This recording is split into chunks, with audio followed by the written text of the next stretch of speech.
Hello everyone, Pallytime here. Welcome back to Heroes of the Storm. In today's video, we are once again going to be playing Kael'thas. And you might be wondering, why is that, Pallytime? You've been playing him a lot lately. And yes, I have. And that's one of the reasons we're going back to him so soon. First of all, this mount, or this skin, what are you supposed to match with this? You have to go for some contrast. I don't know, I'm gonna have to think about it. Anyway, I've been playing a lot of Kael'thas. He's just below level 9. One or two more games is gonna put us over that precipice. And in the last video, I told you all that I had my build for him, and I enjoyed that build. But what I found is that I tend to lose a lot of games on Kael'thas. And obviously that could be for a variety of reasons, right? I could be going way too aggressive, my positioning could be terrible, my team may just not be doing the right things, and we lose because of that. But I want to be actively making adjustments to this particular build, so we're going to try something different today, and hopefully we could get a win out of it. Now what the fuck am I supposed to do for a mount with this? Alright, ladies and gentlemen, we find ourselves on the Cursed Hollow. So, I want to walk you all through my talent decisions, why I'm making these decisions, why I'm changing my playstyle. So hopefully this will help people out. But, before we get into that, what do you think? I actually really like this, actually. No one ever uses this mount, like ever. And I tied it in with a really dapper-looking steampunk skin. Okay, so Fel Infusion would not be a bad idea right now, because if we look at our team, Tyrael, Nova, Nubarak, Abathur, and Kael'thas, we do not have a healer. Neither does the enemy team because of the new matchmaking changes. So Fel Infusion will allow us to heal ourselves for a small amount every time we use our passive, our trait. But, oh, can we get a spin? Can we get a spin going? I'm spinning. The friendship is real. Please, Kael'thas, please. I don't think he's going to do it. But because this is such a long map, you know, the Cursed Hollow, or the whatever this place is called, could go on for quite some time. These matches could end up being about 30 minutes. I'm going to need help down here. Gonna need help in the box. So much siege. Alright, so we're going to let them walk up to the tower. We're going to put our Q out there and kind of hope for the best at this point. That's the only plan I have. We can harass them when they walk up to the turrets, but that's going to be about it. As far as our team, we do not have a lot of lane presence. We're going to be counting on our Nova to be doing a lot of roaming and really securing kills for the team, at least here in the early game. Now that being said, Kael'thas is a decent solo laner. He just has to play very safe. As long as I don't let the enemy team land any good crowd control on me, then we should be totally fine. Mostly I'm going to be relying on the towers, though, and as you can see, these towers are already really low on ammunition because these guys are pushing so aggressively. But yeah, because this map can continue on for quite some time, and we're going to have an ample amount of time to actually get some healing globes to give us those mana addict stats, we're going to go with that. And hopefully I don't regret that decision. I need to stop walking into their spells, though. Just trying to push back this Gazlowe. Remember, he, of course, has the sippy cup, so it's... I mean, this harassment probably isn't even going to be meaningful. And all he's doing is putting his turrets down directly in front of the tower. That's going to get free damage out on the tower, and that's also going to be draining ammunition from the tower. And the only thing I could do about that is really just auto-attacking that down, which is quite difficult to deal with. Quite difficult to deal with. We definitely do not have a strong laning team. We are going to go ahead and pick up Netherwind at level 4. Netherwind is going to increase the range on our crowd control ability. We do have the first tribute of the game. Unfortunately, I'm kind of stuck down here. I can only leave once this has been dealt with, and that's only if Gazlowe decides to leave. He's actually going for promote, which is making these guys crazy tanky. Are you kidding me right now? Am I getting beaten by promote? Like, I know... Oh my god. Okay, so I know that high-level players these days are taking promote for this exact reason. When the objective is on the other side of the map, you'll see players like Gazlowe, Azmodan, maybe even a Tassadar they'll pick up promote, and then they'll just push the opposite lane, because I can't go to my team right now. If I do, we're going to lose this keep, unfortunately. Looks like Gazlo has backed off, so I might be able to make my way up there now. But now you see Asmodan using the General of Hell, which is actually going to keep me in this lane even longer. We can actually dispose of that pretty quickly.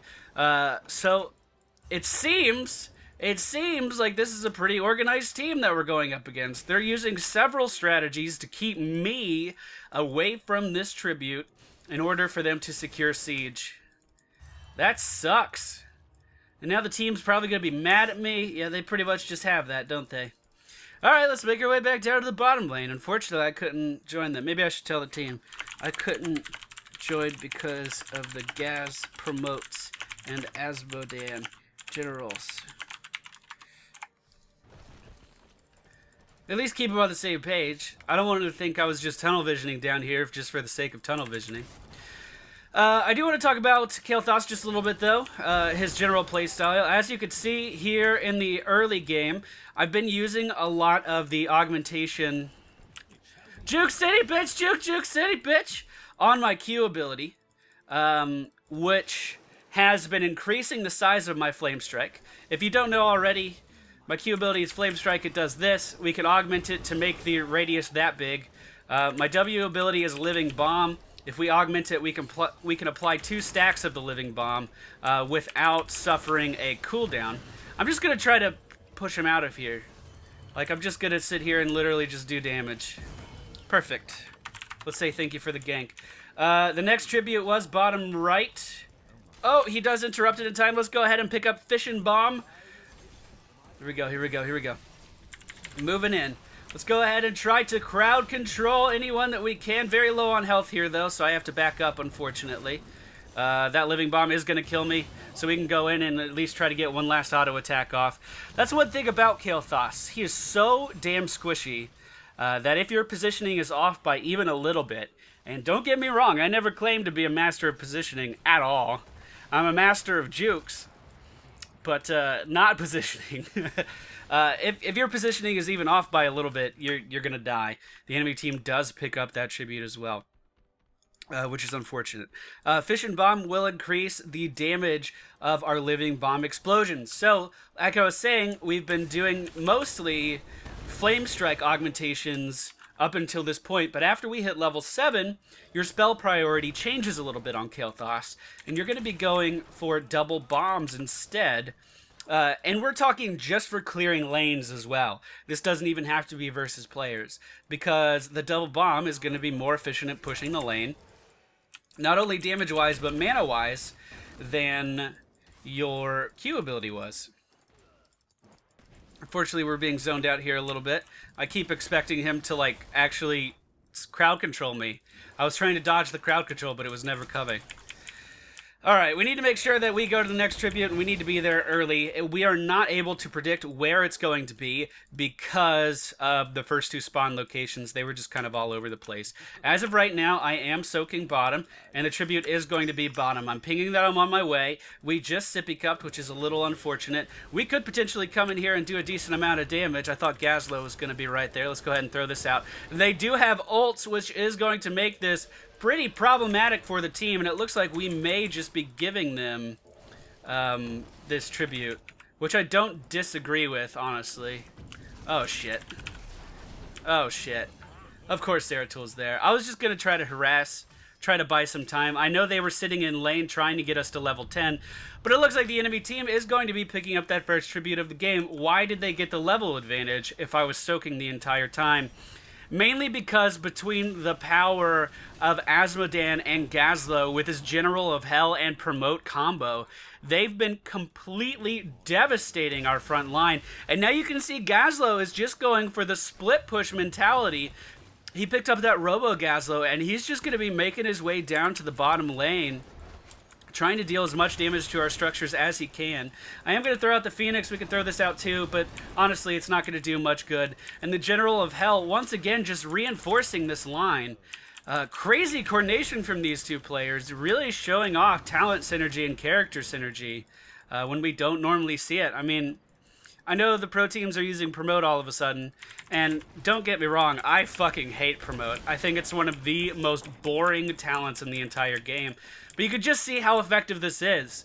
Gazla's going down with the Robo Goblin. He was able to kill this in just a matter of seconds. And then promote comes out with it. With these increased damage and health from the Azmodan. I mean, it's really, really strong. Don't get me wrong, it's really strong. I just feel like it's a little fucking cheesy. If I had to guess, I really do think Promote is going to be removed from the game at some point. But we do have a team fight starting out here. We're going to throw out the Phoenix, which is going to land right on top of that precision strike from Nova. Let's send out the Tornado. It is going to group them up. It is going to throw them into the air. But unfortunately, it doesn't look like too much more is going to be done. Kael'thas on the enemy team so low on health. I'm just trying to stay safe with my positioning. I'm trying to throw out some auto attacks when necessary. Top was being pushed pretty aggressively, and is still continuing to be pushed pretty aggressively with that General of Hell. But Abathur, on top of that, is dealing with that with his involved monstrosity. I'm going to go ahead, come down here, clean up this bottom lane. Remember, Living Bomb is our most efficient way of doing that, so we're going to continue to cast that. We do need to take care of these guys right here, though. Going to throw out the Tornado, drop the Phoenix, and basically just die. There you go. That's how squishy Kael'thas is. My team was right here. I mean, they were pretty close, but there was no way they could have gotten to me in time. And in a situation like that, I did just about everything I could to survive from Zeratul. It was just one of those positions where I got caught, and I had abilities on cooldown because I was trying to deal with this, and then you just basically die. So, what do? How do we alleviate this problem? This is kind of what I wanted to talk about in today's video. Well, we pick up Flamethrower at level 13. Previously, I was going with Chain Bomb, but the radius on Living Bomb is very, very small. Flamethrower increases our cast range on our Q ability substantially. It allows me to deal damage from this far away, and as you can see, that's 500 damage to every single target we hit. And once we hit level 16, that power spike is going to increase yet again. Now, we are losing this game. Have no mistake there. The enemy team is out-sieging us in every measurable way. Let's go ahead and throw out the Flame Strike right here on the enemy material. And you can see we were able to deal very, very, very safe damage, but also effective damage with that range increase. Let's go ahead and grab that Tribute. We have to go back and deal with this. We also have to keep an eye on Gazlo, who's now making his way up to the top lane. So that's something we definitely need to keep in mind. Let's go ahead and blow up this minion wave. And you can see now that we've hit level 13 again, and we've picked up this different talent, our spell priority is once again going to change. We no longer want to go with the double Living Bomb. Instead, we start augmenting our Q again. And I have to say, I really enjoy that playstyle. It feels good. It feels dynamic. I bet they're down here. Let's go ahead and ping that. Try to... Alright, they want to take this mercenary camp instead. I'm just going to stay with the team. I really need Tyrael and Nub peeling for me against this enemy team. Kael'thas is going to suffer really heavily to a team that has gap closers. And you can see Zeratul and Tyrael great at gap closing. They're able to jump right on top of me and start dealing damage, so I do need to be around my team in order to be safe. The Precision Strike going out on the enemy Gazlo is going to be dealing some significant damage. Let's go ahead and try to throw these guys up in the air, deal some damage throughout the Phoenix. Are we going to be able to kill Tyrael? I believe so. We are going to be able to take down the Archangel. But Juke City's a real place. I guess not too much, actually. Zeratul is behind me. There's nothing I can do about this. We did have my E ability off cooldown, but I did not react fast enough. I was trying to... See, you could say that was a mistake in my play. I was trying to help secure the kill on the enemy Kael'thas instead of crowd controlling the melee Zeratul who's trying to stick to me like glue. I guarantee you this Zeratul is only playing the way he is because I'm on the enemy team. He knows that if he sticks to me, that if he auto-attacks me, I'm going to die. And he's able to teleport to me every single time he auto-attacks, which is really, really strong. We have at level 16. This is where you get a gigantic power spike on Kael'thas while still being able to play passively. And this is through Ignite. Your Flame Strike also applies Living Bomb to heroes. Now, I have not been playing perfectly. I'm going to be the first one to admit that. But at some point, when you enjoy a character and you enjoy his playstyle, you have to accept that, you know, what you've been doing is not going well. A beautiful Flame Strike is going to deal a ton of damage. We are going to take down the enemy Zeratul and also zone out the enemy Kael'thas. Why did I go for Phoenix in this particular situation? First of all, either ultimate would have been fine here. Because they don't have a healer. Either ultimate would have been able to be very effective versus this team because they have no way to contend with the burst. So why did I go Phoenix? Because they are pushing so much, because they are trying to out-siege us, and that is their only strategy. The Phoenix can help us zone them away from our structures. Alright, let's go ahead and lay down our Q, put down the Living Bomb, and try to help with this. The enemy team also getting their bruisers. This is actually a really, really close game. We have a better team fight, but they keep putting us in situations where we are not able to team fight. This is actually a really, really interesting game. You guys wanted to see more high-level gameplay. I guarantee you everyone on this team is everyone in this game is quite good at heroes. Alright, we are getting jumped on by Tyrael. What we're going to do is throw down the Phoenix, throw out the Tornado as well, which is going to keep him off of me. We are slightly faster than him, but now we need to be worried about the Zeratul, who could be coming out of nowhere at any moment. A tribute is spawning down in the bottom lane. Let's go ahead and throw this out. Throw him up in the air. Hopefully Nova can finish him off. There's the Zeratul. There's the Zeratul. If he finds me, I'm dead. If Zeratul finds me, I'm dead. Let's go ahead. Just walk away. Walk away. Walk away. We don't have a sippy cup down here. I don't know how aggressively they're chasing me, but I also have to kind of stay near this Nova to try to help out. Zeratul's likely in front of me. I really wouldn't doubt it at all. Alright, sippy cup, here we go. So, why is this build different than the other one? At level 13, previously I used to pick up Chain Bomb. If the enemy team is clumping up, Chain Bomb allows us to do so much damage with a Living Bomb. It's like completely out of this world. Gotcha, bitch! And you could... Oh, shit. Please don't chain. Okay, we're good. You could just see how safe this build is. We were able to do 1,000 damage to Kael'thas there from complete and utter safety. No risk whatsoever, even though I did get Living Bombed from a bounce. We are very low on health. We have finally taken out the enemy's top fort. I'm trying to just rejoin my team here. Let's go ahead, throw out another Flame Strike. Throw out another Phoenix. This is going to zone them away from their Tyrael. Try to throw him up into the air. We did apply a Living Bomb to him. We can augment our Q here shortly, but we'll just throw one out. It does miss. And I'm just trying to be safe. You can see I'm not going deep into these altercations at all.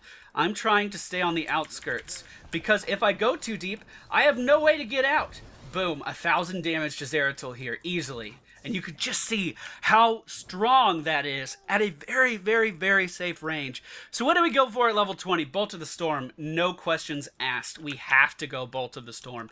If we don't, we die. We're still probably going to die because they have a Zeratul. Let's make that very clear. I'm trying to counter what the enemy team is doing, but there's only so much of that I can actually do. Now, we do have a team fight advantage here. Let's go ahead, just auto-attack this guy down. I need to be very careful. We're very vulnerable here. I need to go back to... Oh, Zeratul's right here. Gotcha, bitch. Alright, we're going to force him back. He just used his blink. I'm dead from a Living Bomb, though. Let's just throw out a Phoenix. Oh, I could have blinked! I could have blinked! I saw it coming, too! Damn it! The friendly team is now fighting. Oh, our friendly Tyrael doing the perfect thing, going in for a body block as the precision strike does go down. Unfortunately, it looks like he may chain a Living Bomb to Anub'arak. Anub'arak will die to that explosion damage. Nova died, I believe, from Zeratul? I'm not sure. Will the passive get a kill? No, it will not. And Abathur doing Abathur things. Go to sleep.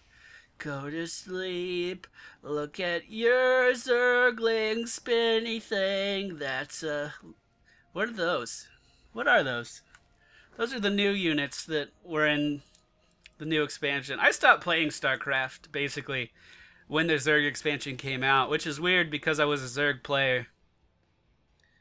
I always do like the story in StarCraft, though. That's always worth checking out. The enemy team is going to be picking up the top golem. They're going to be taking up this, too. What they're going to be doing now is painting the map red. We are not able to really oppose them right now because the majority of the friendly team is dead. So they're going to be going from camp to camp to camp to camp, making it all of theirs. Okay. Just throwing out some spells, just seeing what's up. Alright, I'm scooting it. Okay, the boss is still there. Fantastic. What should we do in this situation? Do we go for tribute? I don't think so. That tribute doesn't... Oh, I'm coming. I'm on my way. I'm on my way. I should have mounted, but hey, I'm here. Oh, I missed my flame strike. I'm so sorry, team. I let you down. I let you down. Phoenix was okay, assuming they were going to back up, but unfortunately they just pushed forward, and they do steal that. So they are going to be going for boss now, for sure. No doubt in my mind whatsoever. So what can we do? Well, we can harass a little bit. We could do fun stuff like that. Then we can come in with another living bomb, and then we can augment our Q again and do this again. But really, we can't do anything too meaningful. We just harassed him a little bit. We did a lot of damage there, don't get me wrong. Oh, that dunk is so strong. Oh, please don't stop moving. Get behind the wall. Alright, the sippy cup. Man, this is actually a really intense game. I don't get to show you guys this style of play very often. I mean, seriously, when was the last time you saw an effective team push comp? It's been a while. We are going to be able to kill this boss before it kills the fort. I'm pretty sure. Let's go ahead and use my Phoenix. It has a really, really, really low cooldown, so there's no reason for us not to. Cool. We have done the most hero damage in the entire game. We're 10 and 5. So we're actually playing pretty safe. So why don't you go for gathering power in the early game? Because you're so damn squishy, you pretty much are guaranteed to die. And I'm dead. Oh yeah, I didn't even have time to blink. That was just it. I just died. Hopefully Nova sees the Zeratul behind her. I'm going to ping damage just in case he's coming around. He is coming around. I'm trying to ping him so she knows. Okay, she did back off. She did back off. Crap, man. We have the better team comp fight. The problem is me. I'm being too aggressive with my positioning. I'm trying to go in and I'm trying to make plays. That's not what I should be doing.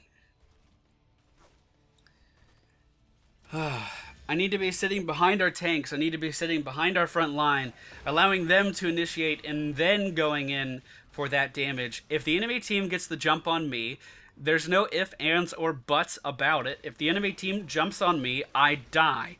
I'm one of the squishiest characters in the whole game, and we're also put in a position where nothing against the quality of play of our Nova, but the character of Nova herself, she's just as squishy as I am. We once again see Zeratul here trying to ping him for the friendly team. So basically, if the enemy team engages on me, I die. If the enemy team engages on Nova, she dies. Which puts our team in a really awkward position when we do not have a support. Let's go ahead and throw out the tornado. Try to get as much damage out here as we can. I do miss the flame strike, however. Again, the Phoenix on a 45-second cooldown, so it's totally fine that we're just throwing this guy out whenever we want to. Okay, there is a tribute down in the bottom lane. No reason for us not all to go there now. We know the enemy team is down there. We saw the Gazla turrets on the way. Alright, there we go. Flame strike going out is going to miss almost every single target there. The tornado also misses because I'm good at this game. Alright, we're going to try to disengage here. Tyrael obviously can follow me, but we'll try to make him pay for that. Try to, anyway. That's the key word here. Doing as much as I can to him. I'm doing absolutely as much as I can to him. And I don't think it's going to be enough. I mean, you can see I did everything there. I brought him into the Phoenix. I threw him up into the air by the Phoenix. I tried to kite him around the Phoenix, and I did as much burst damage as I could along the way. That's why playing Kael'thas is so hard. Like, a lot of people see him and they just straight up look at his damage and they're like, well, he's clearly the most overpowered thing in the game.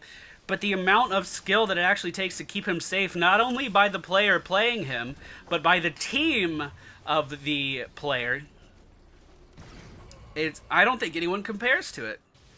I really don't. He doesn't have any escapes except for his little tornado, which is really hard to land in most situations, which is why you augment it at level 4. I always make the comparison to Jaina. He is so much weaker than Jaina in so many ways. because every time Jaina attacks you, Jaina's also crowd controlling you and dealing burst damage. Whereas Kael'thas really has to... he has to rely on people to keep him alive, which is really difficult to do. So why am I giving you advice when I have such a low win rate on the character? Because, obviously I'm able to tell what I'm doing wrong, I guess. Or at least I think I can. They're clearly going for boss, right? We should... I'm at least gonna throw a Phoenix out here. I'm at least gonna do this. See, we scared him away from it. That was the right thing to do. It was totally the right thing to do. I delayed that boss. Look at me, I'm the best. We do not have our Phoenix for the next engagement, though. Azmodan is in this bush. Danger, danger. Oh, let's throw him up into the air. Let's land our full combo. Here we go. What's up, bitch? I blinked you away from your entire team.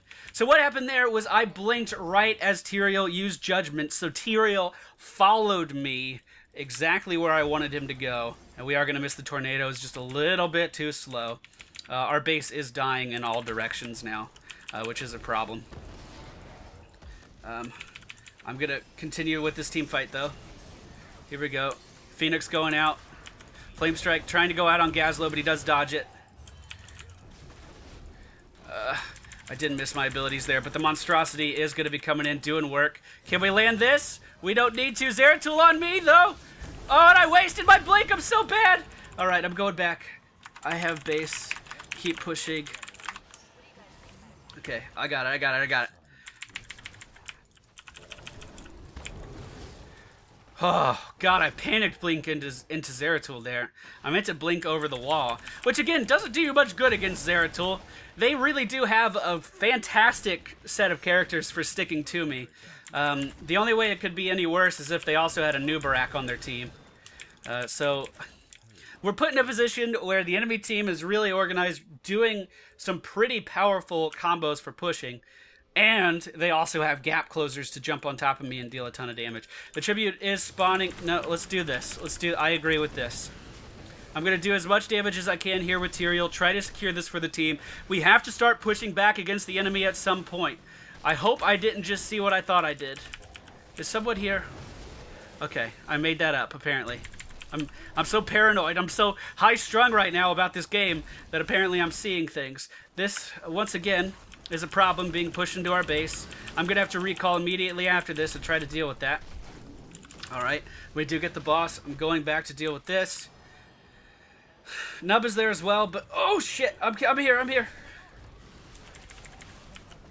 Alright, Flame Strike going out. We're both dead. We're both dead to the spread of the Pyroblast, or at least I was. So, I bet he did go for the Chain Bomb. He did.